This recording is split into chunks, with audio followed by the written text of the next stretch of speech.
കെടാത്തതും നിലനിൽക്കുന്നതുമായ ജീവനുള്ള വചനത്താൽ തന്നെ നിങ്ങൾ വീണ്ടും ജനനം പ്രാപിച്ചിരിക്കുന്നു. അപ്പോൾ മാത്രമല്ല, ഇനി ദുഷ്ടനാന്തരാണ് ആരാണ്? സകലരും ദുഷ്ടരെങ്കിലും ബൈബിൾ പറയുന്നു യേശുവിൻ്റെ രക്തത്താൽ കഴുകൽ പ്രാപിച്ച് നീതിമാന്മാരാക്കപ്പെട്ടു. ഹല്ലേലൂയ.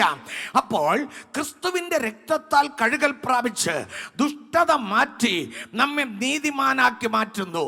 അതെ, ആ വീണ്ടും ജനന അനുഭവം പ്രാപിക്കാത്ത ആരൊക്കെ ദൈവസഭയിൽ ഇരുന്നാലും നിങ്ങൾ നീതിമാന്മാരുടെ കൂട്ടത്തിലല്ല. നല്ല വിത്തിൽ ആമേൻ കിളിർത്തു വളർന്ന ഗോതമ്പ് ചെടിയുടെ കൂട്ടത്തിലല്ല, നിങ്ങൾ കളകളുടെ കൂട്ടത്തിലാണ് എന്നത് മറക്കരുത്. ആലയത്തിൽ വന്നാൽ പോരാ, ആ ദുർമാർഗങ്ങളെയും പാപങ്ങളെയും വിട്ട് വിലകി നിങ്ങൾ മാനസാന്തരപ്പെട്ട് കർത്താവിങ്കലേക്ക് സ്തോത്രം പുതുജനനം പ്രാപിച്ച് രക്ഷിക്കപ്പെട്ട് സ്നാനപ്പെട്ട് മടങ്ങി വരുമ്പോഴാണ് സാക്ഷാൽ കർത്താവിൻ്റെ തോട്ടത്തിലെ നെൽച്ചെടി അല്ലെങ്കിൽ ഗോതമ്പ് ചെടിയായി മാറുന്നത്.